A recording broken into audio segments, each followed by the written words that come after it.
Quando um mundo para, outros mundos nascem. Nasce o mundo que pensa nos outros, que cuida de si, porque cuidar da própria saúde é cuidar da saúde de muitos. Nasce o mundo que acontece dentro de casa. Agora, há mais tempo para compartilhar com a família, rir sem pressa, contar histórias, jogar finalmente aquele jogo. Nasce o mundo que percebe que nosso mundo é um só. Quando não há fronteiras para os problemas, as soluções de uns também inspiram a todos. A força da Itália que canta unida em suas varandas é nossa também. Estão nascendo muitos mundos porque o mundo teve que parar.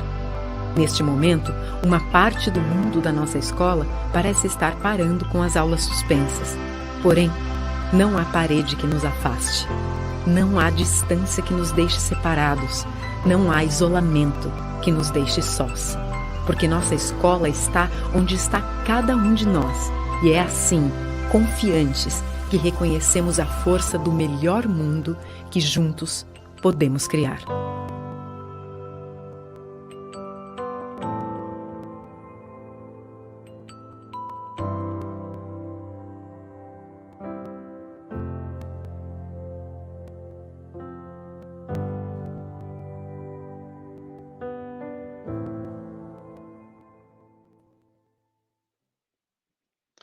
Olá, muito boa noite. Hoje é 1 de julho de 2020, um dia muito importante para a história da EME. Eu falo de Campinas, onde fica a EME, que é uma empresa de educação e de marketing, parceira da Somos Educação. Queria muito, desde já, agradecer a presença de todos os pais que, literalmente, do Brasil inteiro, estão conectados conosco para um momento muito importante, uma palestra que tem muito sentido para o momento que a gente está vivendo. Queria agradecer muito a presença dos senhores, das senhoras que estão nos honrando com a participação nesse momento. A gente está, confesso que estou um pouco nervoso, porque são milhares de pessoas, de famílias conectadas conosco, e isso realmente é uma honra, um motivo de muita emoção de todo o nosso time aqui da EME, e, portanto, é um dia histórico. Queria, acima de tudo, agradecer a Somos Educação e a todas as escolas parceiras da Somos e da EME nos projetos que temos ao longo dessa temporada. Então, de coração, muito obrigado a todos os gestores, a todos os coordenadores, aos diretores que fizeram um esforço bacana para que tivéssemos a divulgação desse evento de hoje. Um evento que inaugura uma série deles que faremos ao longo dos próximos meses e que certamente vamos ter a companhia de todos vocês. É impressionante a diversidade de lugares e de regiões dos inscritos. A gente está muito feliz porque nós hoje estamos falando com o Brasil inteiro, com pais que se preocupam com a educação e sabem que a educação é o único caminho para a construção de um futuro de qualidade para os seus filhos, tá certo? Então, vamos começar e para hoje temos o palestrante, um grande amigo, uma figura que eu gosto muito, meu amigo Cássio Mori, que vai fazer uma palestra que vocês certamente vão gostar, e eu queria chamá-lo aqui para que que a gente possamos iniciar. E aí, Cássio, como é que você está? Tudo bem? Muito adrenalina máxima aí, Cássio? Muito boa noite, Chico, boa noite a todos os pais, a todas as escolas presentes. Realmente é uma honra ter essa oportunidade de falar com tanta gente no Brasil inteiro, de passar um pouco do que eu sinto, do que eu vejo, e já queria aproveitar e começar pedindo desculpas, porque eu sou professor e sou pai ao mesmo tempo, então, às vezes eu vou falar como professor e às vezes eu vou falar como pai. Muito bom, Cássio. Desejo você uma grande apresentação.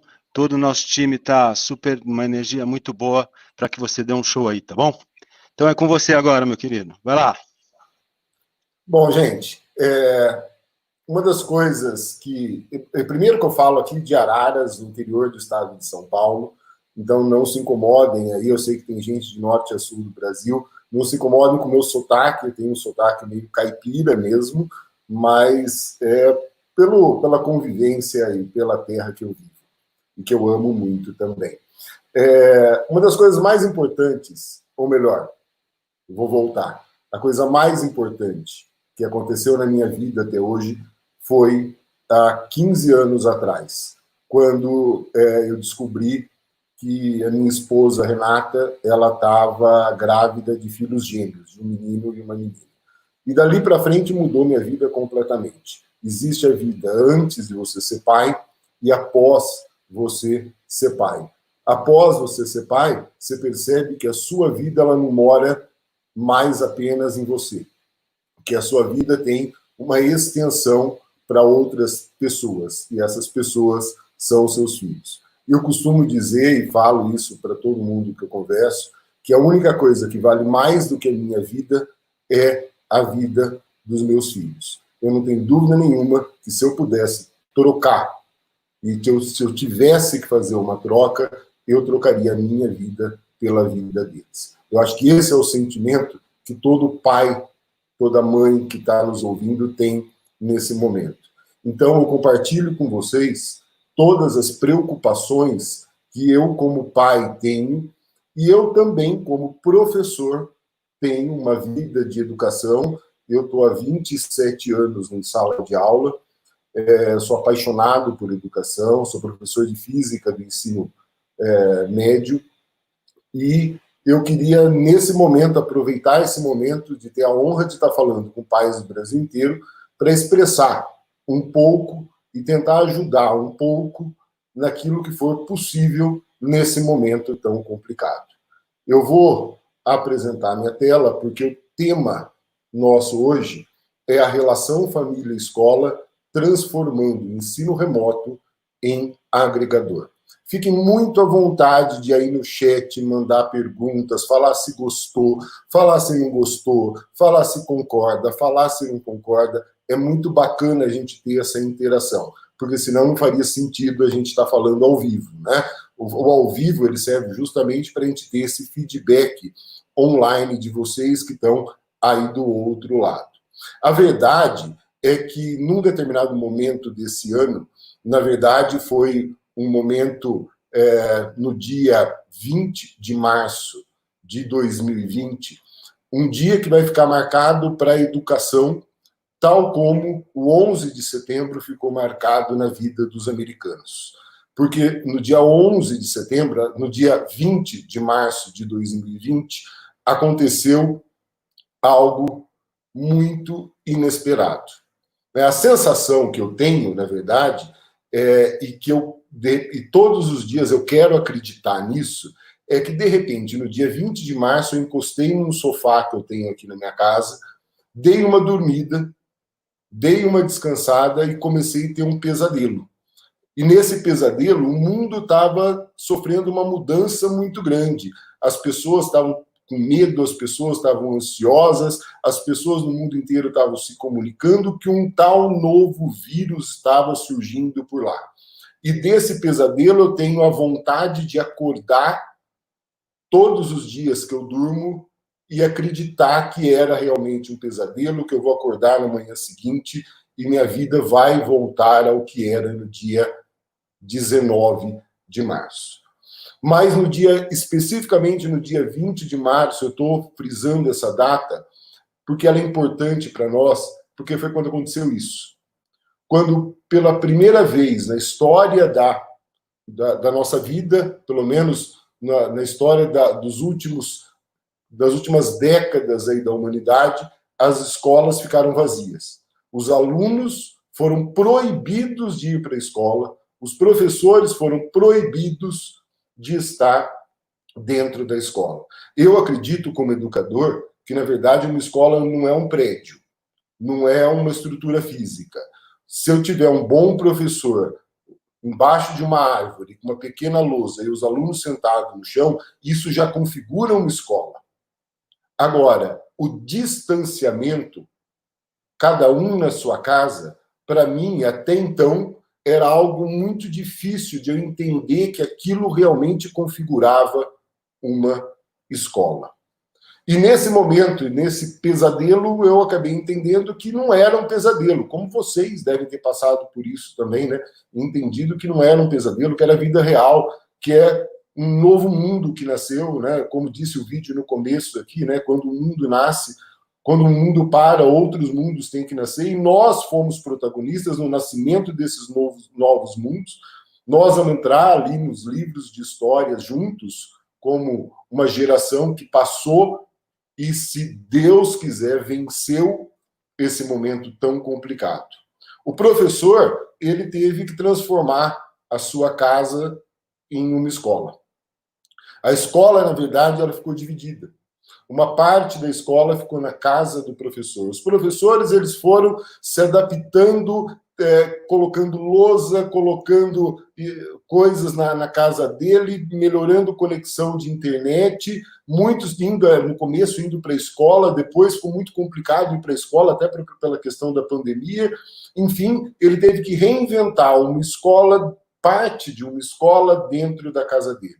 Ele teve, da noite para o dia, que reinventar toda a metodologia de ensino que ele havia construído, que ele havia aprendido, que ele havia estudado, que ele havia se preparado para isso. E da noite para o dia, coisas como reunião online, Meet, Google Meet, Plural, PDA, começou a fazer parte, não como uma ferramenta, mas começou a fazer parte da vida dele. E tudo aquilo que o professor, agora estou falando como professor, que o professor mais ama. E acreditem, quem está do outro lado, quem não é educador, é difícil às vezes acreditar. Educação, quando o vírus da educação entra na gente, a gente não consegue mais se livrar dele. É um vírus bom esse. É um vírus maravilhoso. A gente ama o que faz como professor. A gente tem um grande prazer. Só que esse prazer, ele está naquela energia que a sala de aula propõe.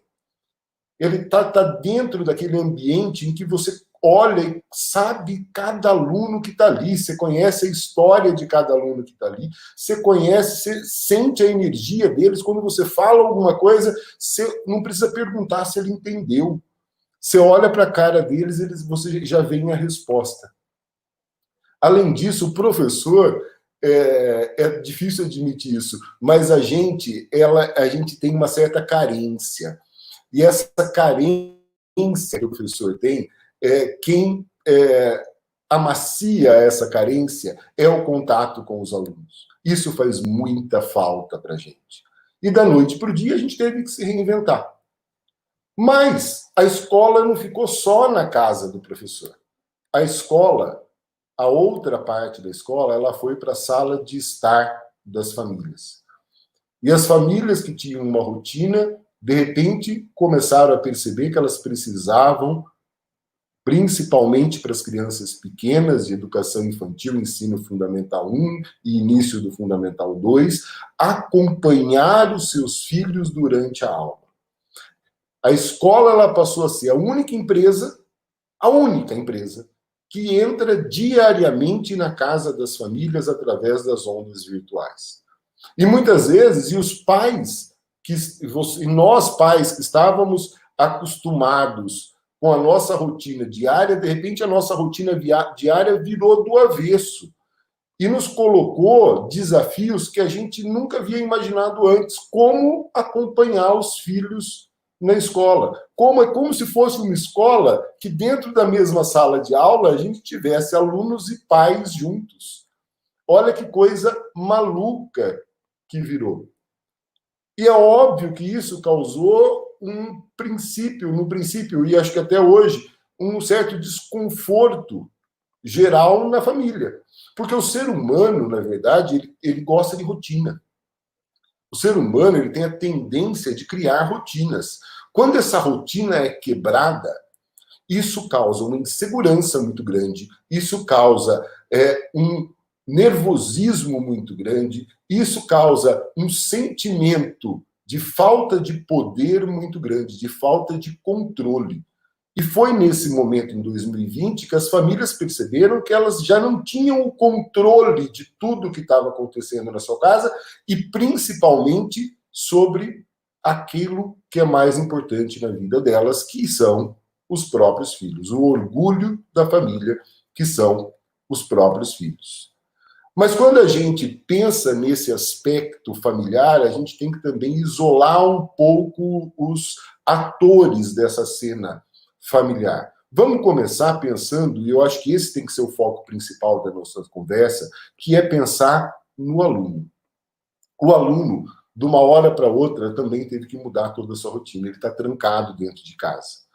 aquilo que é mais bonito e mais gostoso na infância, e é uma coisa que a gente fala, né? Se eu tivesse que voltar um tempo na vida, para que tempo eu voltaria? Eu voltaria para a infância, né? A infância é algo maravilhoso. Por que a infância é algo maravilhoso? A infância é maravilhosa porque a gente descobre, a gente aprende uma coisa nova a cada dia. E o sentido da vida é esse, né? O sentido da vida é a gente conseguir aprender uma coisa nova a cada dia. Se tem um dia que a gente percebe que a gente não aprendeu nada, que a gente não descobriu nada, que a gente não... parece que foi um dia perdido. O combustível da vida são as descobertas. E na infância, esse combustível, o tanque de combustível, está muito cheio, porque todo dia tem uma descoberta nova. Todo dia tem um mundo novo para se descobrir. E, de repente, na cabeça da criança, imagina, ela está em casa, num mundo que ela já descobriu. Ela não tem mais os amigos para conversar, não tem mais os amigos para brincar, não tem mais os amigos para se socializar em todas as idades. Eu vejo aqui meus filhos gêmeos, Theo e Júlia, o quanto eles sentem falta, eles estão no primeiro colegial, o quanto eles sentem falta desse convívio. E hoje, na sociedade de hoje, na minha época, por exemplo, eu voltava da escola e eu ia no campinho da rua de baixo jogar bola num terreno baldio. Quer dizer, a gente, na infância, tinha muito mais liberdade de sair de casa. De repente, o mundo começou a ficar perigoso e hoje os pais têm um sentimento de proteção muito grande em relação aos seus filhos. Eles nem isso têm e a vida social deles se resume à escola, aos amigos da escola. Lembra vocês, pais, na nossa época, a gente conhecia gente da escola A, gente da escola B. Eu estudei a vida inteira escola pública, né? Pelo menos até o ensino médio. Então a gente conhecia gente do Luiz Augusto, gente do Álvaro Guião, e aí a gente ia se relacionando com todo mundo. Hoje não. Hoje, o círculo social das crianças fica resumido mais à escola, até por uma questão de segurança. Ao mesmo tempo, nós, pais, também enfrentamos um momento muito complicado. Primeiro, muitos de nós tivemos salários reduzidos, medo de perder um emprego, medo de não conseguir sustentar a família, de enfrentar, e acho que nesse momento é importante, né, de enfrentar a desilusão, de ter um princípio de depressão nesse momento, porque a gente tem a capacidade de enxergar o mundo de uma maneira diferente.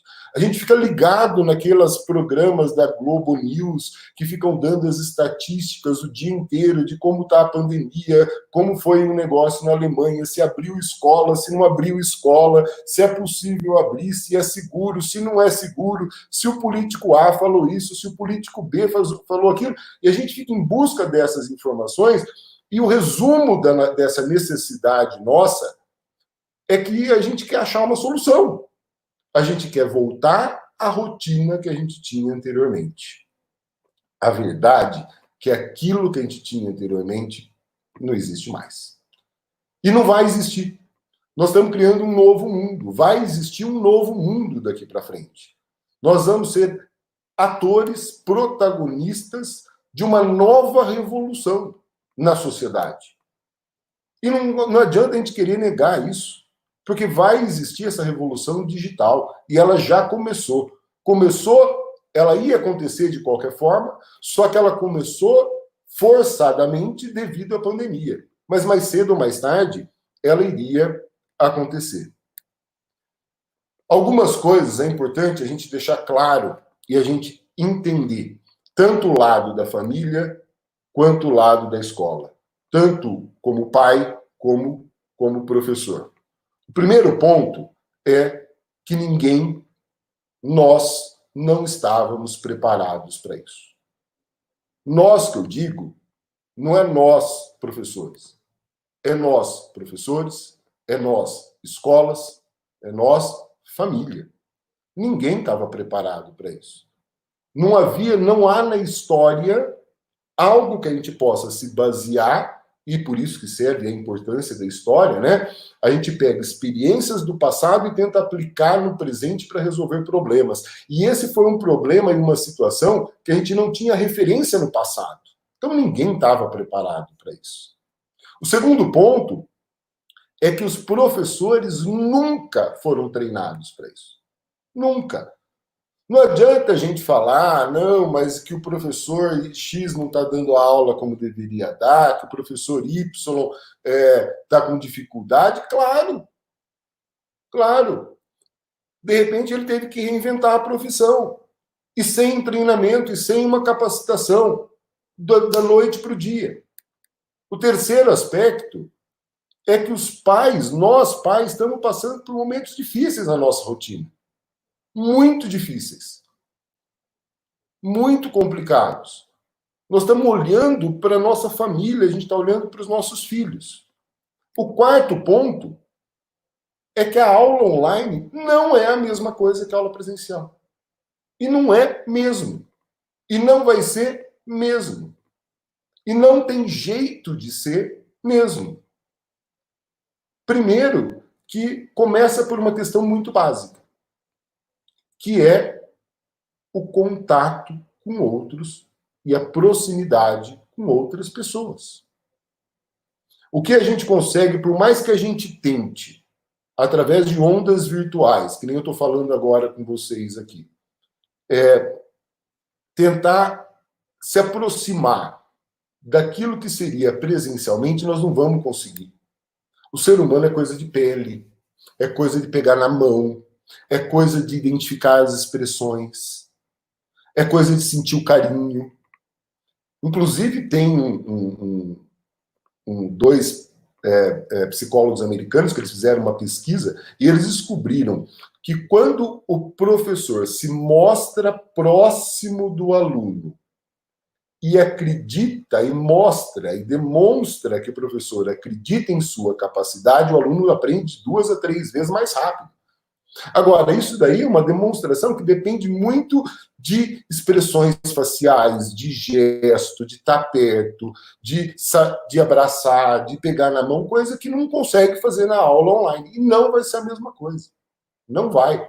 Tanto é que não adianta a gente achar que a aula online vai ter o mesmo tempo, principalmente para os pequenos, educação infantil fundamental 1, o mesmo tempo que tinha presencial. Impossível. O quinto aspecto é que nós temos que fazer dos dois lados. Tanto a escola, tanto o professor, quanto a família, tem que fazer o melhor que puder fazer dentro do que é possível no momento. Se o nosso foco é a criança, se o nosso foco é o aluno, não adianta a gente ficar chorando leite derramado. Nós temos que olhar e tentar fazer, para o momento, para a situação, com as condições de contorno que a gente tem hoje, o que a gente consegue fazer de melhor. E o sexto e último aspecto é que o mais importante é o nosso aluno, o seu filho. Em todas as ações, em tudo que a gente vai fazer, no centro das nossas decisões, no centro das nossas atitudes, tem que estar a criança. Nós temos que deixar um pouco de lado a gente e pensar na criança. Porque ela, sim, está vivendo um momento muito difícil, muito complicado, porque a gente está vivendo, de novo, um momento que não tem, na história recente da humanidade, nada parecido com isso.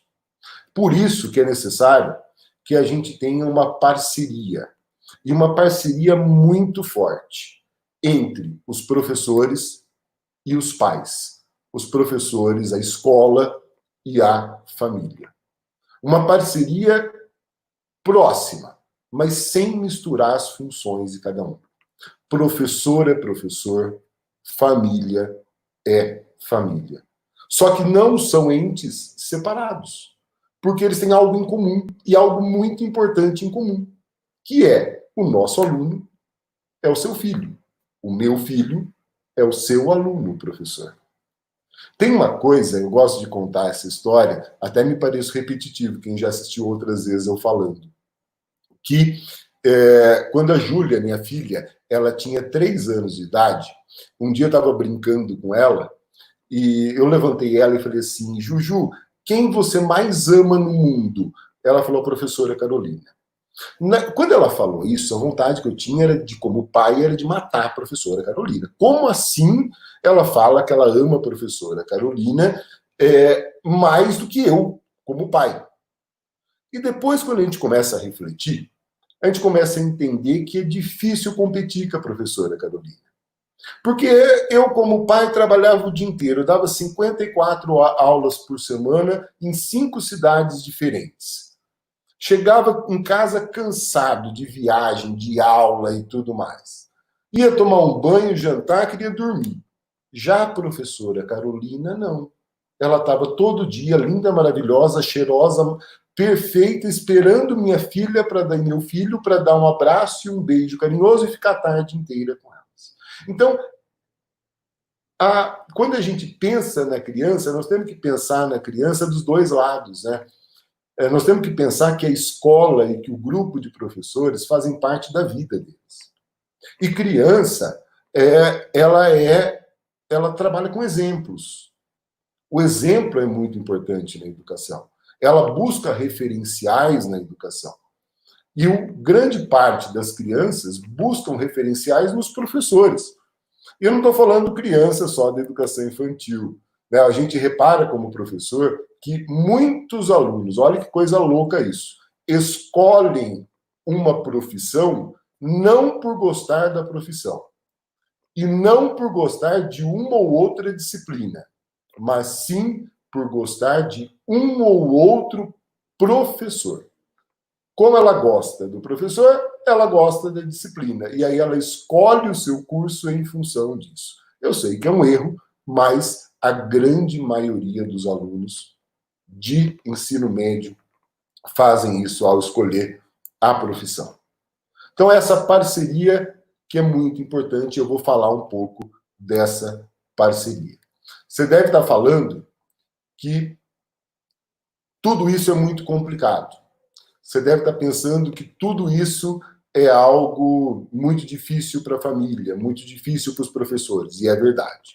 Eu não sei se vocês são religiosos, eu respeito todas as opiniões. Eu, particularmente, sou. Mas o que importa no que eu vou mostrar agora é o conceito da frase, e não a religião. Mas São Francisco de Assis, segundo os livros, ele tem uma frase que eu guardo e levo muito para a minha vida, que é, comece fazendo o necessário. E olha como ela é atual agora, essa frase, é muito atual.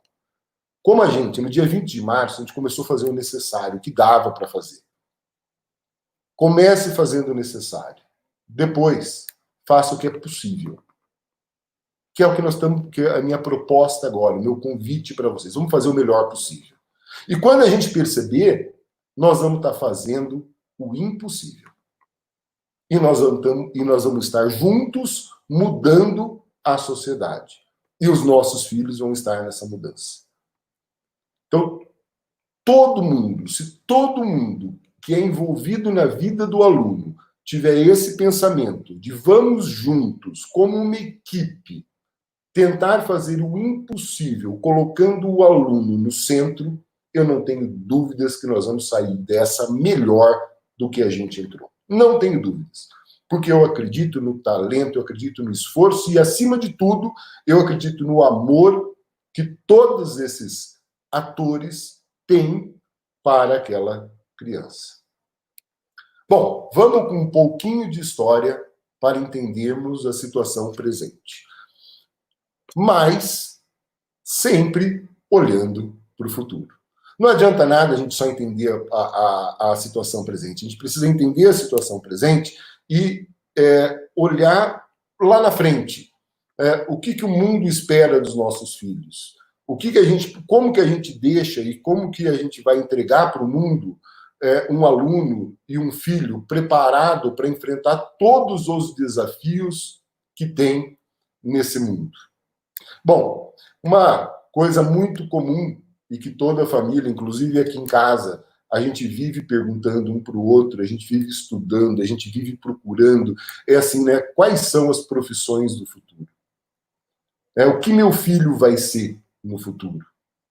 Isso daí passa na cabeça, não é dos pais de alunos vestibulandos, isso passa na cabeça de pais que têm filhos na educação infantil. A preocupação com o futuro, a preocupação com o além, a preocupação de como vai ser depois que a gente os deixar, né? Como eles vão estar, é algo que não para. Diariamente ele está na nossa cabeça de pai, essa pergunta. E aí a gente começa a procurar, né, aqueles guia do estudante, revista Época, e olhando as profissões do futuro. E o que a gente repara é o seguinte, cada fonte que a gente pesquisa mostra uma lista diferente de profissões. E a verdade é o seguinte, ninguém sabe. Nem se a gente tivesse uma bola de cristal, ela saberia. Ninguém sabe quais são as profissões do futuro. Ninguém sabe o que vai acontecer lá na frente. Mas, se a gente analisar alguns aspectos, podem dar indícios de algumas necessidades. Se a gente tivesse que fazer um currículo e a gente estivesse vivendo lá na Idade da Pedra, e se a gente tivesse que fazer, vamos supor, um currículo educacional para um filho na Idade da Pedra, muito provavelmente o que a gente queria ensinar para esse filho é como fazer fogo, como pescar ou como pegar o peixe com a mão, como obter o alimento e como se defender dos perigos. Na Idade da Pedra, esse seria o currículo escolar. Esse seria o conteúdo escolar. E por que esse seria o conteúdo escolar? Porque nós, pela nossa experiência, a gente já saberia que quando ele fosse um adulto, ele teria a necessidade de sozinho conseguir fazer fogo, conseguir se alimentar e conseguir se defender. Esse seria o princípio básico lá na Idade da Pedra. Seria o currículo escolar da Idade da Pedra. Mas nós não estamos na Idade da Pedra. Mas ainda vamos com um pouco mais de história. Num pouco mais de história, se a gente pensar na armazenagem da informação, da quantidade de conteúdo. Até o século XIV, toda a informação ela estava na cabeça das pessoas. Então, as pessoas mais valiosas na época eram aquelas pessoas que detinham a maior quantidade de informação, que conseguiam guardar a maior quantidade de informação e que tinham os melhores contatos com pessoas que também conseguiam ter uma grande armazenagem de informação. Porque somando a informação que eu guardei com a informação que você guardou, a gente juntos teria uma quantidade muito maior de informação. Então, quem prosperava na vida até o século XIV, estou falando da vida intelectual, obviamente, né? Não estou falando da questão de guerras e tudo mais. Quem prosperava era quem conseguia guardar informação. Isso era muito valioso. Era uma moeda muito valiosa até o século XIV. No século XIV foi inventado um negócio chamado de livro, né? Os livros começaram a ser editados. E aí as pessoas conseguiam pegar aquilo que estava na cabeça delas, conseguir pegar aquilo que ela conseguiu vivenciar na sua vida, aquilo que ela conseguiu aprender, aquilo que ela conseguiu pesquisar e conseguir escrever isso daí, deixar registrado aquilo. Então, grande parte da informação, ela conseguiu sair do cérebro e ir para os livros. Quer dizer, ficou o registro daquilo. A gente tinha um lugar e um momento de consulta daquele grupo de informações. Aí chega o século XXI. 1992, no Brasil, começa a chegar a internet nas grandes universidades públicas, né, do Brasil. Foram as primeiras a ter a questão da internet, que começou a possibilitar a comunicação entre as pessoas, começou a possibilitar a comunicação virtual entre as pessoas, o acúmulo de informações em máquinas propriamente dito, lógico que também os livros, mas no século XXI o grande destaque ficou para a armazenagem da informação dentro dessas máquinas. E hoje a gente vive uma situação que a gente tem uma quantidade tão grande de informações, uma quantidade tão grande de conteúdos à nossa disposição e à disposição desse equipamento que está aí na sua frente. Hoje você está me vendo agora, se você quiser agora fechar a janela e abrir a janela e estudar sobre o balé russo, você tem todas as informações sobre o balé russo em algum site, desde que você saiba escolher o site correto. Quer dizer, hoje em dia, a informação, ela não precisa e ela não está mais no cérebro. Isso é importante para a gente entender o momento da educação que a gente está vivendo. Como a informação ela não está mais aqui dentro, ela não precisa estar mais aqui dentro, e eu tenho acesso rápido a essa informação, o que vai ser muito valorizado, e o que já é, vocês pais que estão aí no mercado de trabalho, que estão nas empresas, vocês sabem disso. As pessoas e os profissionais mais valorizados são aqueles que sabem como utilizar essa informação. A informação existe e está disponível para todo mundo. Independente do nível educacional, independente da classe social, a informação está disponível. O que vai diferenciar as pessoas lá no futuro é o como utilizar essas informações. Como que eu vou conseguir pegar uma enxurrada de informações, selecionar aquelas que me interessam para resolver uma situação. Uma vez selecionada, como que eu conecto essas informações para transformar essas informações em conhecimento para a resolução do problema. E futuramente, eu vivenciando a resolução de problemas, eu transforme esse conhecimento em sabedoria. Então, o grande segredo, na minha visão, para o futuro, não é aquela pessoa que vai ter uma quantidade de informação muito grande guardada na cabeça. E sim aquela pessoa que saiba selecionar informação, conectar informações para que elas sejam transformadas em conhecimento e que tenham oportunidade, olha o que eu vou falar agora, porque isso é muito importante para o momento que a gente está vivendo, e que tenham oportunidade de vivenciar aquele conhecimento. Porque quando a gente vivencia um conhecimento, ele se transforma em sabedoria. Então, o resumo é, no futuro, as pessoas sábias serão as mais valorizadas. Cássio, mas isso sempre foi assim. Nem sempre, porque a informação, ela precisava ficar aqui dentro. A grande diferença é que hoje a informação não precisa estar aqui dentro. E é por isso que o momento agora, já que nós estamos nesse momento de pandemia, é a gente ampliar a discussão e ampliar os horizontes. É a gente entrar na discussão não apenas de como será o futuro, e sim quais as habilidades que o século XXI vai exigir dos nossos filhos. E não são as habilidades que nós, como pais, aprendemos na escola. São outras habilidades.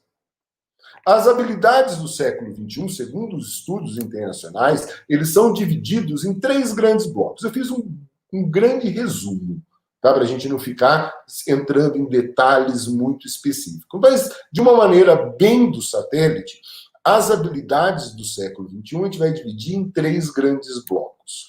O primeiro grande bloco é o bloco da questão da vida e da aprendizagem do aluno. Quando a gente fala em vida e aprendizagem, o que vai ser valorizado? Que habilidades que o aluno tem que desenvolver para que ele esteja preparado para o que vem no século XXI?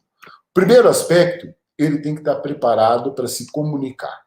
A comunicação é algo muito importante. A gente vê, por exemplo, hoje em dia, né, no problema que a gente está dessa pandemia e desse vírus, o quanto as pessoas estão se comunicando, trocando conhecimentos e informações para tentar achar uma solução que resolva o problema do mundo.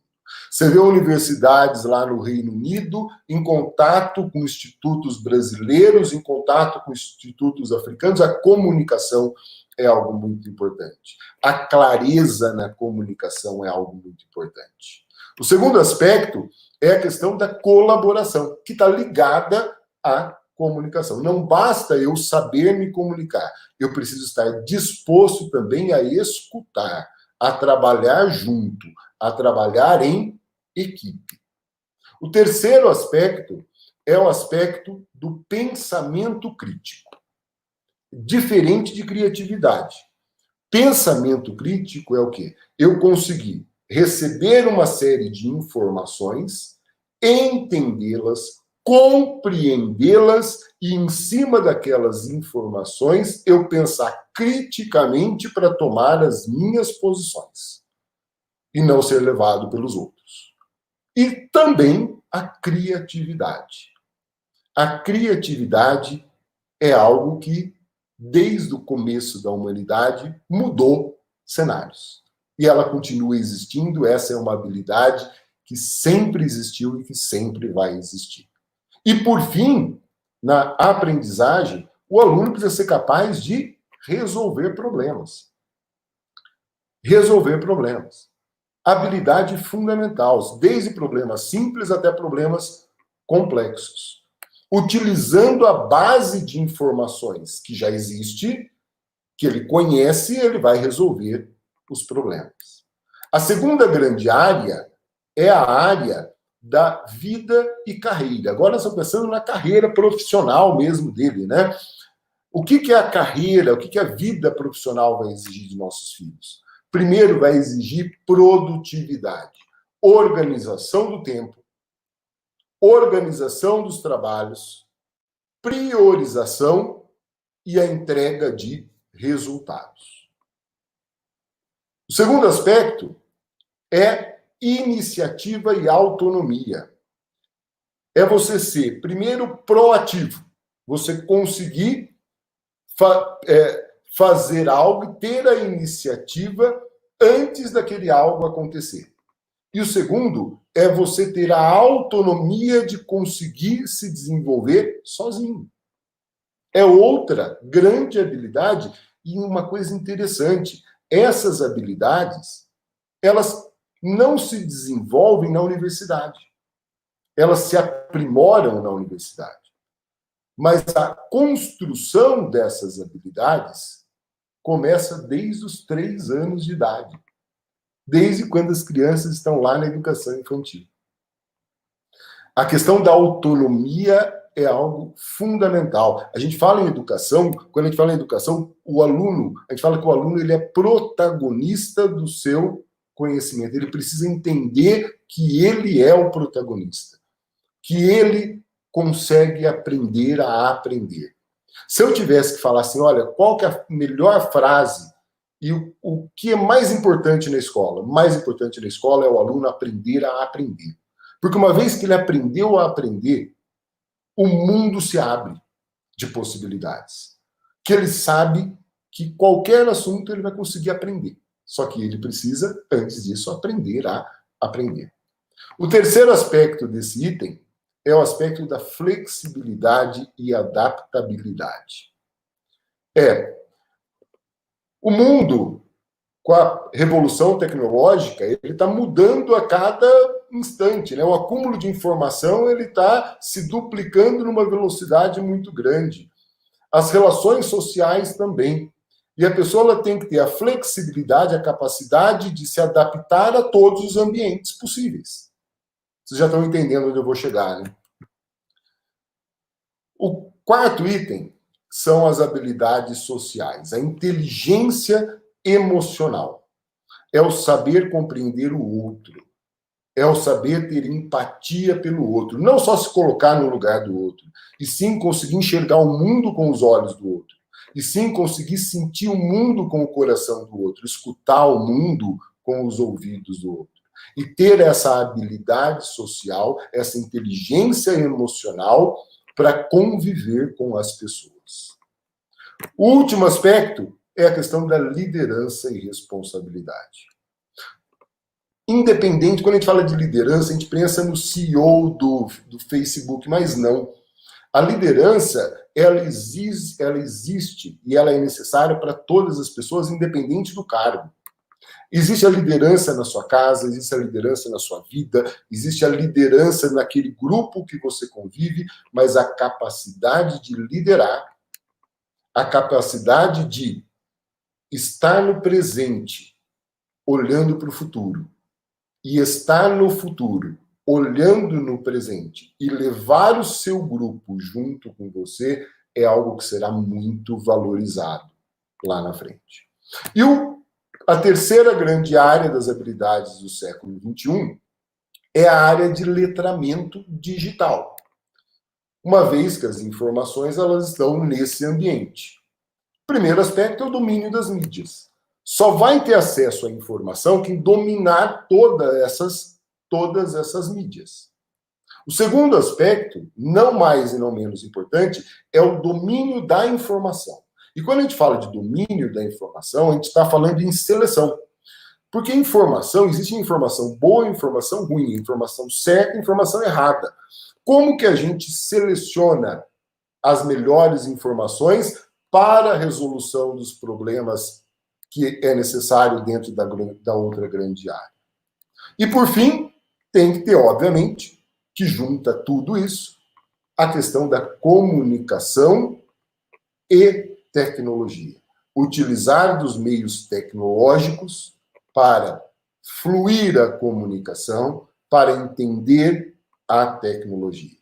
Então, eu vou tirar o zoom aqui e você vai entender esse mapa que está aí. Olha, se fosse pai, eu tiraria um print dessa tela. Porque é isso que a gente... Se fosse pai, não, eu sou pai, né? Mas aqui em casa a gente já discute bastante esses aspectos. Mas eu acho importante a gente ter em mente o que a gente espera e o que a gente precisa para os nossos filhos. Quando a gente pensa nesse momento de pandemia, nesse momento de isolamento, nós podemos olhar esse momento de duas formas. Nós podemos olhar o lado cheio do copo e a gente pode olhar o lado vazio do copo. O lado vazio do copo é que é verdade. Olha, as crianças não estão tendo habilidade, não estão desenvolvendo habilidades sociais. As crianças não estão tendo aulas presenciais. As crianças estão com poucos momentos de discussão entre elas. As crianças não estão vivenciando os tão importantes momentos de conflito que os conflitos ensinam, né? Eles estão vivendo num ambiente fechado, quase numa bolha. É verdade. Esse daí é o lado vazio do copo. É importante, mas vamos olhar para o lado cheio do copo? Olha a oportunidade que os nossos filhos estão tendo devido a essas dificuldades. Independente da idade, eles estão aprendendo que eles encararam um problema pela frente. A escola fechou. A vida dele mudou. Ele precisa, de alguma forma, resolver esses problemas. Sozinho. Com a ajuda dos pais. Mas ele tem que resolver isso. E se adaptar a isso. Ou seja, ele precisa também ter flexibilidade e adaptabilidade. E essas habilidades a gente só aprende vivenciando. Então nós estamos tendo, nesse momento, esse é o lado cheio do copo, a oportunidade que os nossos filhos vivenciem uma situação que exige uma flexibilidade e uma adaptabilidade muito grande. Além disso, ele tem que tomar iniciativa, ele tem que ser autônomo, ele não tem mais o professor segurando na mão dele ali. Ele precisa organizar o seu tempo em casa para aproveitar melhor o tempo. O tempo em casa, ele que decide, ele que organiza, junto com a família. Ele pode ficar sedentário o dia inteiro. Mas quando ele entende que é importante, mesmo nesse momento, ele produzir, ele vai passar por uma situação em que vai exigir dele a produtividade. Isso é um papel conjunto da parceria, família e escola, principalmente nesse momento. E os outros aspectos eu não preciso nem destacar, né? A questão do domínio das mídias. Você vê criança hoje de 3 anos vendo que o celular, vendo que o computador não serve só para ele jogar. Serve para ele aprender, serve para ele se comunicar, serve para ele se expressar. Ele está aprendendo a dominar informações. Aquilo que funciona, aquilo que não funciona. E, obviamente, juntando tudo isso, ele está trabalhando a comunicação e a tecnologia. Então, quando a gente fala, e quando eu escuto gente falando que esse tempo foi perdido, eu não concordo. Eu acho que esse tempo é importante. Se Deus colocou esse desafio na nossa frente, tem um motivo. E esse motivo, na educação, é conseguir desenvolver em nossas crianças habilidades que, anteriormente, seria mais difícil ou demoraria mais tempo para que eles desenvolvessem. Então, se por um lado o ensino remoto ele deixou de desenvolver certas habilidades, ele intensificou o desenvolvimento de outras habilidades. Quando a gente pensa nisso, a gente tem que pensar no dia a dia da criança. Porque é esse dia a dia que constrói o futuro.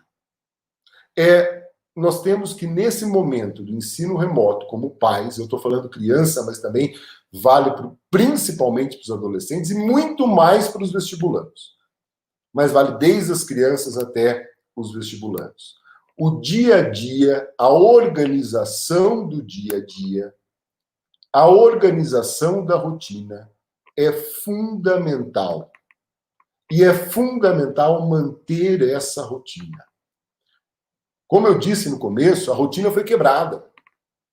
Um novo mundo, o mundo parou. Outros mundos precisam nascer. E nesse novo mundo que nasceu agora, nós vamos sair dele. Mas por enquanto é esse que nós estamos vivendo. Nós precisamos criar uma rotina para os nossos filhos. Primeiro, ele tem que ter a hora e o tempo que ele vai ter a sua aula online. E não adianta a gente ficar achando que vai voltar daqui 3 semanas, vai voltar metade da turma, 1/3 da turma. O ensino à distância, ele vai, esse ano, até ter uma vacina, desculpem, mas até ter uma vacina, não vai voltar todo mundo para a sala de aula junto. Não adianta a gente negar isso. Mas não vai ser muito difícil. A gente já está vendo isso em outros países que abriram escolas, fecharam 2 semanas depois. Quer dizer, eu prefiro acreditar que nós vamos conseguir fazer o melhor online e que nós vamos conseguir passar por isso protegendo as nossas crianças. Então, tem que ter o horário de aula online. Ok. Segundo, e eu acho importantíssimo isso, é o momento da gente, como pai, dividir tarefas na casa. Olha que oportunidade interessante. Não é férias. É vida em comunidade. E a vida em comunidade subentende-se que um ajuda o outro e, portanto, cada um faz a sua parte.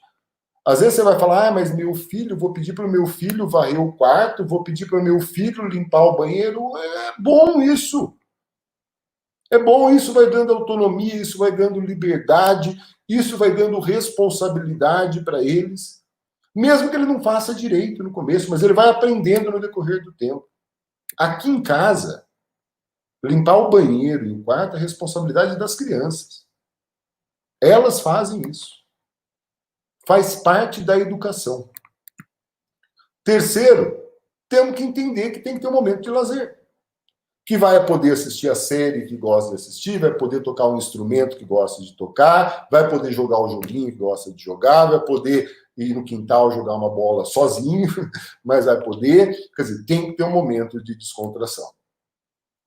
Outro ponto da rotina importante, precisamos voltar, e olha que oportunidade linda que a gente tem, a ter almoços, refeições em família. Aquele negócio que acontecia antes, o cara ia lá, fazia o prato, né? Um filho comia no quarto, outro comia na sala, junto com a mãe, o pai não comia mais tarde. Poxa, já que a gente tem que mudar a rotina, vamos mudar para algo bacana. Vamos, pelo menos as refeições principais, vamos fazer elas juntos. Lembrem, essa é a nossa nova comunidade, a comunidade que está em casa. Outro aspecto que eu acho importantíssimo, vocês, como nós, como pais, incentivarmos os nossos filhos, que é ter momentos de leitura. Mas não um momento de leitura como obrigação, e sim um momento de leitura como prazer. Vou falar sobre isso. Tem que ter um momento que ele vai fazer as atividades, que ele vai fazer a tarefa, que ele vai se organizar para a aula do dia seguinte. Tem que ter um momento em família. Momento em que a família vai conversar, momento que a família vai orientar, momento que a família vai escutar. Muito relevante esse aspecto. E, finalmente, tem que ter um momento da criança descansar. Tá? Então, a ideia é a gente conseguir, como pais, criar essa rotina em casa. Fazer nascer esse novo mundo dentro dessa rotina. Eu quero destacar dessa rotina alguns aspectos. O primeiro deles que eu vou destacar é esse momento em família. Esse momento em família, ele é importantíssimo, mas cuidado. Cuidado. Porque a gente, como pai, fica escutando coisa daqui, coisa de lá e tudo mais, e a gente, como adulto, a gente tem condições de entender a real dimensão das coisas. As crianças e os adolescentes, elas pegam essas informações, e até por uma característica própria da infância e da adolescência, elas pegam e fantasiam em cima dessa situação. Então, uma coisa que me preocupa muito é o quanto que a família, nesse momento de família, ela passa para as crianças a intensidade do momento e da situação que o mundo está passando hoje. Por quê? Se não for uma conversa franca, inteligente e aberta com a criança, ela vai transformar isso num seriado de terror. E isso, obviamente, desencadeia nervosismo, medo, depressão. O que a gente tem que ter é a conversa olho no olho. É a conversa clara, nítida, olhando para o lado positivo. E não ficar, muitos de vocês não vão lembrar, provavelmente vão lembrar, principalmente os pais de crianças mais velhas, tinha um desenho na minha época de infância, que era o desenho do Zé Buscapé. E o Zé Buscapé era aquele que ficava reclamando de tudo, né? Ah, mas isso não vai dar certo. Ah, mas nós estamos ferrados. Ah, mas... E quando a criança começa a escutar a família dando uma de Zé Buscapé, ela vai criando um fantasma e uma história própria dela em cima daquilo. Isso não faz bem para a saúde emocional deles. Então temos que, sim, não estou falando para mentir nem omitir, mas falar com clareza e explicar para que não deixe a criança criar o próprio fantasma a respeito da situação em que a gente está vivendo agora. Esse é o primeiro aspecto que eu queria destacar da rotina. Quando a gente pensa na criança e quando a gente tenta se colocar no lugar dela, é importante a gente usar uma técnica que é usada hoje em grandes empresas, empresas de marketing, de vendas multinacionais. Chama mapa da empatia. E tanto nós, professores, como nós, pais, mais do que nunca, precisamos conseguir entender o que os alunos, o que os nossos filhos estão passando nesse momento. Então, eu sugiro que vocês, pais, e que vocês, professores, que também estão acompanhando essa live, façam uma reflexão a respeito dos seus filhos. Chegou a hora da gente pensar neles, com muito cuidado. Entender o que passa na cabeça deles. Isso passa por um exercício. E essa é a técnica chamada mapa da empatia. Ela é dividida em 5 grandes quadros. No primeiro quadro, a gente tem que pensar e a gente tem que conseguir entender o que a criança está vendo no seu dia a dia. Será que ela está vendo na televisão da casa dela só essas notícias, enfim. Será que isso faz bem para ela? Será que está funcionando? Não vou dar as respostas, porque é um trabalho de reflexão individual de cada família. Segundo, o que ela está ouvindo? O que ela está ouvindo em casa? O que ela está ouvindo as pessoas falarem? E como ela está absorvendo isso? Ou melhor, como ela está absorvendo é o terceiro quadro, que é o que ela está pensando em relação a isso e o que ela está sentindo em relação a isso. Com esses dados em mãos, quando a gente consegue entender o que ela está vendo, o que ela está ouvindo, com base no que ela está vendo, o que ela está ouvindo, o que ela está pensando, o que ela está sentindo, a gente já consegue ter, não uma certeza, mas um indicativo muito forte do que ela está fazendo e o que ela está falando. O porquê que ela está fazendo o que está fazendo e o porquê que ela está falando o que está falando. E, finalmente, para encerrar o mapa da empatia, a gente consegue identificar quais são as dores e, principalmente, quais são as necessidades do aluno, quais são as necessidades do filho. Ah, é a mesma pessoa, sim, mas o filho tem necessidades diferentes do aluno. As necessidades do filho cabem à família identificar e suprir essas necessidades físicas, psicológicas, emocionais.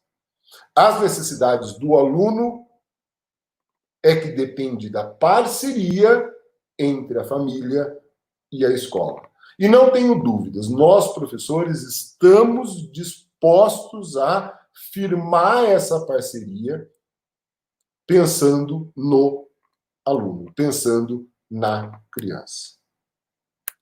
Um outro aspecto importante dessa rotina é a questão da tarefa de casa, das atividades da tarefa de casa. Muitas mães já me perguntaram, os pais devem fazer o papel do professor? O pai virou professor? Eu vejo reportagem falando que agora o pai ele tem que aprender matemática, que agora o pai tem que aprender biologia, que agora o pai... Não. Não. Professor é uma profissão tão especializada quanto um médico. Para ser professor, você tem que estudar, você tem que dedicar, você tem que vivenciar, você tem que ter experiência naquilo. Não adianta a gente querer exigir dos pais, e não adianta nós, como os pais, queremos nos exigir a se transformar em professor da noite para o dia.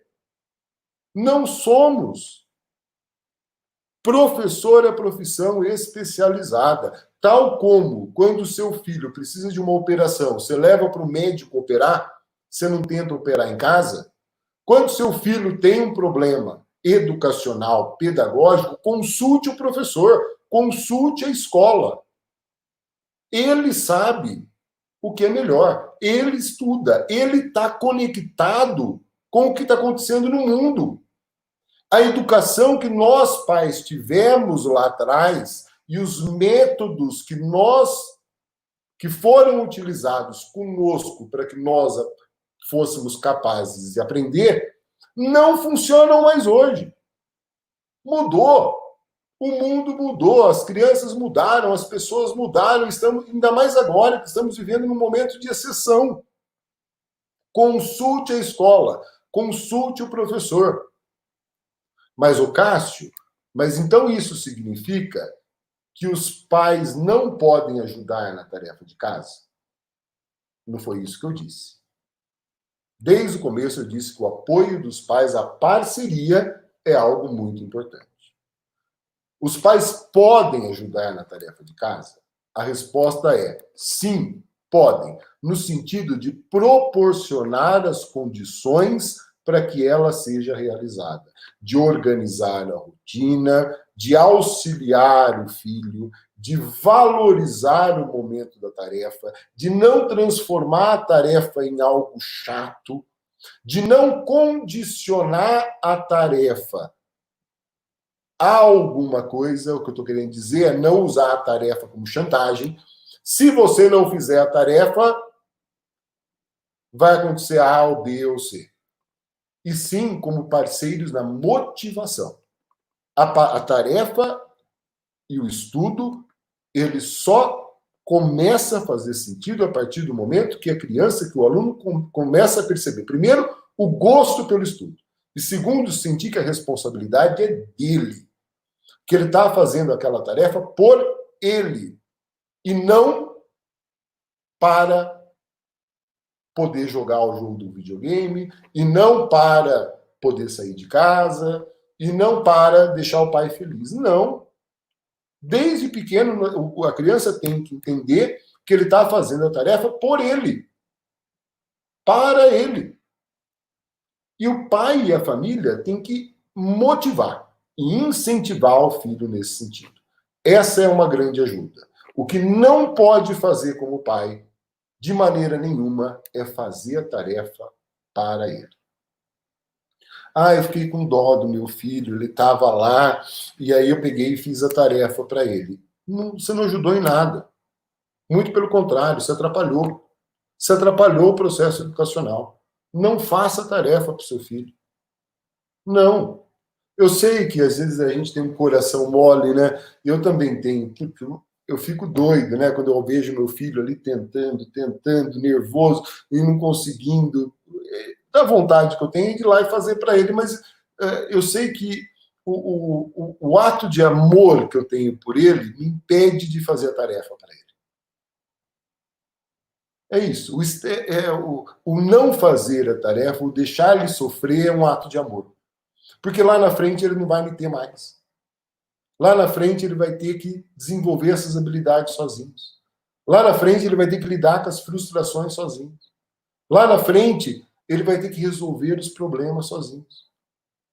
Lá na frente ele vai ter que usar a criatividade sozinho.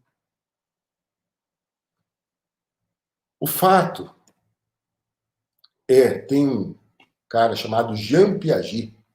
Ele disse uma vez o seguinte, que a inteligência é o que você usa quando não sabe o que fazer. Olha que frase espetacular do Jean Piaget. A inteligência é o que você usa quando não sabe o que fazer. Isso significa o quê? Se eu não estou sabendo fazer alguma coisa, é nesse momento que eu aciono a inteligência. É nesse momento, no momento da dificuldade, no momento em que o aluno está lá, que não está conseguindo fazer, que ele está dá vontade de você fazer para ele, é nesse momento que ele está exercitando o seu cérebro. E o cérebro é algo plástico, né? O cérebro, ele vai, quanto mais você, é que nem músculo do nosso corpo, né? A gente vai estressando o músculo no exercício da academia, né? E o músculo vai crescendo. Né, e vai ficando cada vez mais resistente, cada vez mais capaz de pegar mais peso. O cérebro é a mesma coisa. Quanto mais a gente usa ele, quanto mais a gente não sabe o que fazer e tem que usar a inteligência, mais ele se desenvolve, mais ele melhora. Então, o momento da dificuldade também faz parte do processo educacional. Quando o seu aluno, você tem que ficar preocupado, muito preocupado como pai, se o seu filho assiste às aulas e sabe fazer tudo sozinho. Porque aí, com certeza, está virando repetição daquilo que o professor fez. Ele está só repetindo. Ele virou um repetidor. Como se fosse lá na época dos tempos modernos de Charles Chaplin, que todo mundo ficava fazendo a mesma coisa. Ele está repetindo. Aí ele consegue fazer tudo. Porque ele foi treinado para fazer aquilo. Então ele foi treinado, ele consegue fazer. Agora, se ele não está conseguindo, se ele está tendo dificuldade aqui, dificuldade ali, isso é importante. Porque nós estamos incentivando ele a usar a cachola. Cássio, mas e se ele não conseguir? Se ele não conseguir, tem o professor. E aí também é uma parte importante no processo educacional, que é o erro. Que é o não conseguir realmente fazer. Não tem problema nenhum o aluno mandar a tarefa para o professor com erros.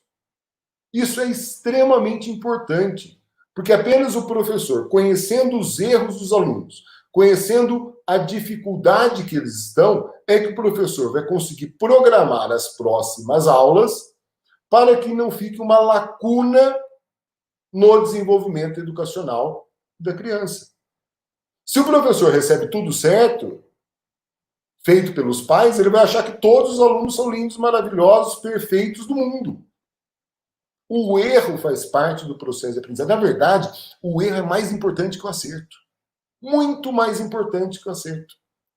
Que o erro é onde acende as luzinhas da dificuldade. É onde o professor ele olha para aqueles erros e fala: eu preciso mudar meu jeito, eu preciso mudar minha metodologia, eu preciso achar uma outra maneira de explicar. E nesse momento, então, que nós estamos distantes, isso é muito mais importante. Muito mais importante.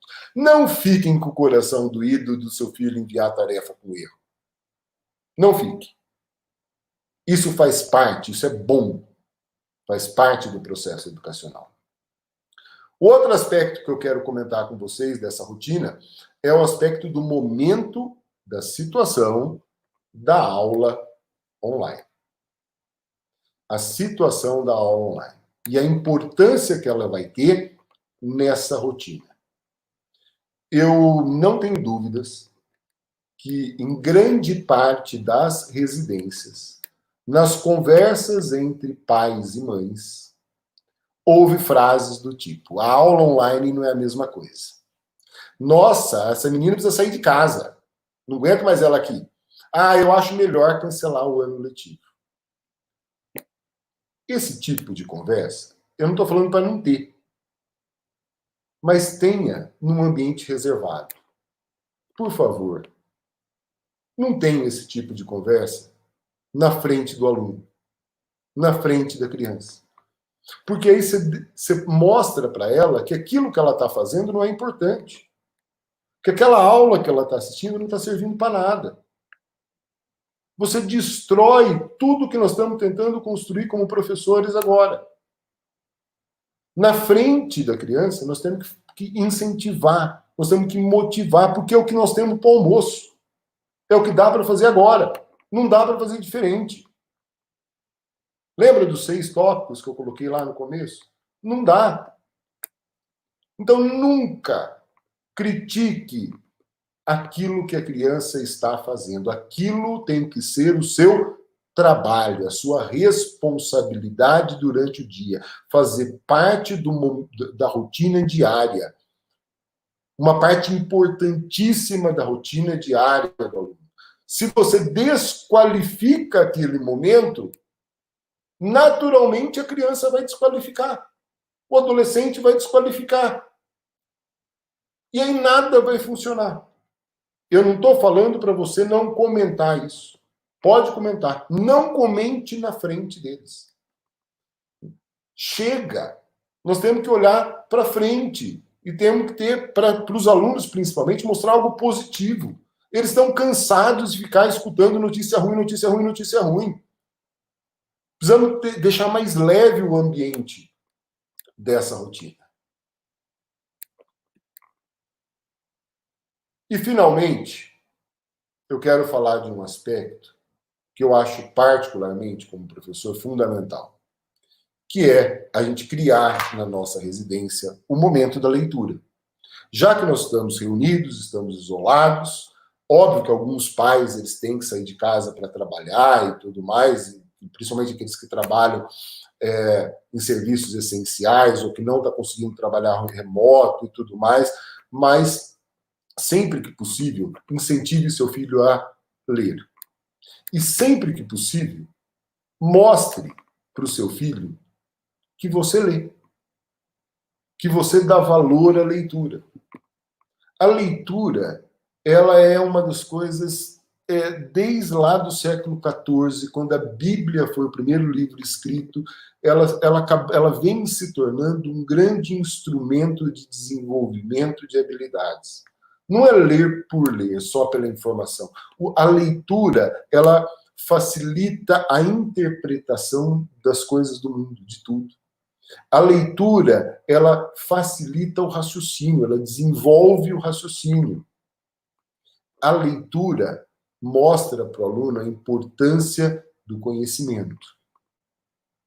Enfim, se você quer um filho leitor, mostre para ele que você lê também. Você, pai, você, mãe, não tenha dúvida nenhuma.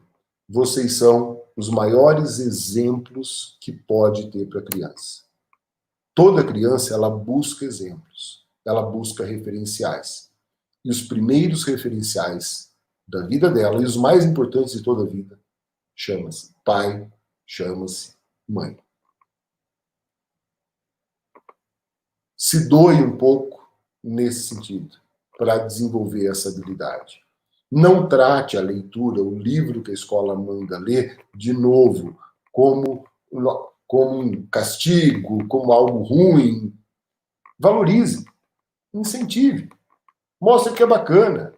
Ajude seu filho a organizar o tempo de leitura para que ele complete aquele livro no tempo determinado pelo professor.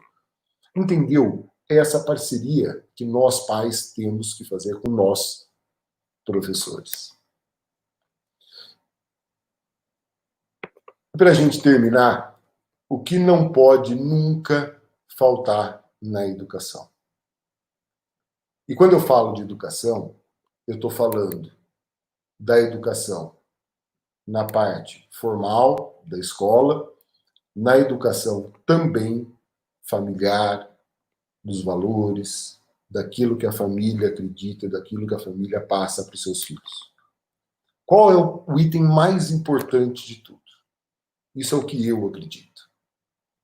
O item mais importante de tudo é um negocinho que eu chamo de amor. Quando a gente faz e quando a gente demonstra o amor pelas crianças, ou pelos alunos, ou pela profissão, todas as amarras, elas se soltam. Porque não existe uma comunicação melhor do que aquela comunicação não falada. Aquela comunicação através de sentimento. E a criança, ela tem um poder especial de sentir isso. Muito especial. Ela tem um radar para sentir isso que a gente vai perdendo com os anos da vida. Mas elas não. Elas sentem quem sente amor por elas. Ontem, quando eu estava terminando de preparar essa apresentação, eu falei muito que eu sou pai, que eu sou professor, mas eu sou filho também. Tenho meus pais maravilhosos que eu amo de paixão. Beijo, pai, mãe, que deve estar assistindo agora. Mas ontem à noite, eu peguei e entrei, mandei o link dessa palestra para minha mãe. E falei, olha, queria muito que você assistisse essa palestra e tudo mais. E ela falou, olha, já está na agenda, isso pelo WhatsApp, né? Vou mostrar para vocês aqui a nossa conversa. Ela falou, está na agenda, né? Eu falei, meu Deus, vai ter gente de todo o Brasil. E ela respondeu assim, e daí? Só fico um pouco mais ansioso, né? E nervoso, é claro, eu falei para ela. E ela me deu um conselho que eu falei, nossa, eu preciso terminar a palestra com esse conselho. Vou ampliar aqui, ó. O conselho dela foi que as palavras do coração encontram sempre os ouvidos que precisam ouvir. E quando eu li isso, eu falei, nossa, que lindo isso. E é verdade. Tanto como pai, tanto como professor, quando a gente fala com o coração, essa nossa fala vai encontrar exatamente aquelas pessoas que precisam ouvir. Então, meu último recado de hoje é fale com o coração com seus filhos. Porque quando você fala com o coração, eles vão escutar mais e eles vão escutar melhor. Muito obrigado, foi um prazer e muito obrigado por vocês estarem comigo nessa noite. Eu chamo Cássio Mori, está aí o meu Facebook.com/Cássio Mori. Se você quiser trocar experiências de pai, de professor comigo, fique muito à vontade, será um prazer recebê-los em minhas redes sociais. Espero que tenha sido uma noite útil E eu queria saber aí do Átila, do Nenê, do Chico, se tem alguma dúvida, se tem alguma coisa no chat que a gente possa continuar a discutir. Cássio, falei que não ia te chamar de Cassião, mas eu não aguentei, viu? Primeiro, muita emoção aqui, de verdade. A gente tá. Eu não sei nem o que dizer, porque eu li muito do chat, mas muito. Mas é impressionante a reação, os elogios, parabéns, depoimentos fantásticos. Acho que você fez uma palestra que, como você falou, tocou o coração de todos os pais que nos deram a honra de assisti-la. E assim, eu estou impressionado, literalmente impressionado com o que aconteceu hoje, né? Assim, a gente chegou a mais de 7 mil aqui online, a gente sempre sabe que depois o YouTube vai dar o número real, mas assim, parabéns, Cássio, você foi brilhante nas suas colocações. E uma coisa que eu queria compartilhar com você, que a gente conversou hoje ao longo do dia, é o que a gente ia sentir da tal da parceria escola-família, né? Eu acho que, ao longo de toda a sua apresentação, houve vários depoimentos de reconhecimento das famílias em relação aos esforços dos professores, ao esforço da escola para continuar acontecendo. Então, acho que fica muito claro, Cássio, que a gente tem uma grande parceria estabelecida com todos os pais que nos assistem, com as escolas, nesse momento tão complexo que todos nós estamos vivendo. Então, acho que essa é uma história muito bonita que rolou no chat, assim, de muita gratidão mesmo das famílias, enfim, a parceria, como era o tema da nossa conversa de hoje, da sua fala, né, que é a parceria família-escola, transformando o ensino remoto em ensino agregador. Então, parabéns. Não dá nem para falar de pergunta, porque há muitos depoimentos, o Brasil inteiro conectado, a gente tem 15% dos pais que estão presentes são de educação infantil, 40% têm filhos no ensino fundamental 1, 32% no ensino fundamental 2 e 12% no ensino médio. Então, eu só queria te cumprimentar, em nome de todos os milhares de pais espalhados pelo Brasil, pela sua brilhante apresentação, e queria que você falasse agora qual que é a emoção de falar para tanta gente espalhada pelo Brasil, como pai e como professor.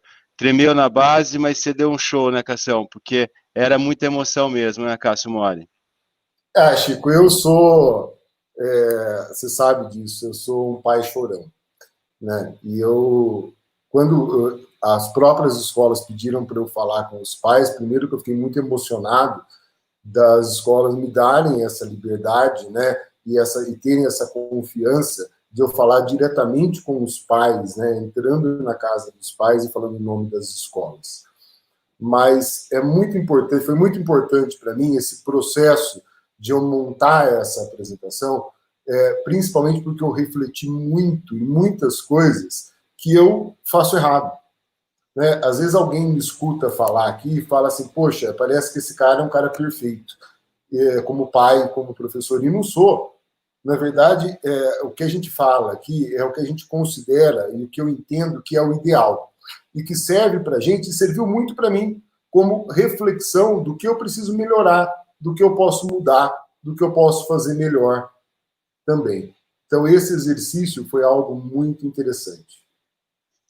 Cássio, eu sei o quanto você trabalhou e o quanto você estava ansioso, porque a responsabilidade era muito grande mesmo, sua e de todo o nosso time nesse momento que é, como eu disse no início, histórico para a EME. Eu estava olhando aqui porque eu estou com 2 computadores para poder acompanhar o chat, e o chat está explodindo agora, e eu acho que a gente podia encerrar esse 1 de julho com a sua fala final. Eu vou me despedir, vou deixar você falar, e no final, assim que o Cássio terminar a sua despedida, numa noite que certamente vai ficar na história do Cássio, na história pessoal, na história profissional, e para nós da EME, queria agradecer todo o time EME, da participação, do envolvimento, e principalmente a Somos Educação, e a todos os sistemas de ensino, e a todas as escolas que nos honraram com a divulgação desse primeira web palestra para pais. Serão muitas ao longo dos próximos meses, e a gente espera contar com a participação de todos. Muito obrigado ao Cássio, e logo que o Cássio terminar, nós vamos encerrar com um vídeo do movimento #AcreditoNaEscola, que a gente gostaria muito que todo mundo colocasse esse hashtag Acredito na Escola, porque a gente tem mesmo é que acreditar na educação, e eu tenho certeza que todos os pais que nos honraram aqui com esse tempo acreditam na educação. Cássio, de coração, parabéns, uma honra assisti-lo e um orgulho tê-lo na nossa família, tá bom? Grande abraço, boa noite a todos os pais, a todos os gestores que estão nos acompanhando e aos professores, que também são heróis, assim como os de saúde, os professores são heróis da educação e que estão fazendo a educação, porque não existe país melhor se não tivermos educação. Cássio, você encerra e depois você chama, por favor, o filme hashtag Acredito na Escola, que foi criado pela AM para todas as escolas da Somos Educação. Um beijo grande, Cássio, e parabéns. Chicão, eu vou terminar usando essa palavra que você acabou de usar, que é o acreditar. Eu acho que a gente tem que acreditar. Acreditar que nós vamos sair, sim, melhores dessa. Acreditar que as feridas que ficarem, elas vão cicatrizar com o tempo. Muitos perderam entes queridos e feridas ficaram, mas elas vão cicatrizar no futuro. Eu acho que a gente tem que acreditar que as vivências que as nossas crianças, nossos filhos estão passando agora, elas vão ser importantes no futuro, elas vão ser diferenciais no futuro, e acreditar, ter esperança que nós vamos sair dessa o mais rápido possível. Fiquem com Deus, muita saúde para vocês, para os seus familiares. Espero ter contribuído, pelo menos um pouquinho, com essa palestra de hoje. Muito obrigado e boa noite. Vamos para o vídeo. Nos últimos tempos, algumas palavras tomaram conta das redes sociais. Pandemia, isolamento, distanciamento. Palavras que já existiam, mas que adquiriram novos sentidos. Uma delas é muito conhecida de pais, diretores, funcionários, professores, alunos. Essa palavra é acreditar. Para ensinar, é preciso acreditar. Acreditar que a educação pode ser iluminadora, transformadora. Acreditar significa agir, construir, dialogar, pesquisar, refletir. Isso é o que sempre fizemos e continuamos a fazer agora. Continuamos conectados aos nossos alunos onde quer que estejam, porque isso é educar. Acreditamos na parceria que temos com as famílias, acreditamos nos professores, nos alunos, porque isso é o que faz de nós o que nós somos. Somos educação.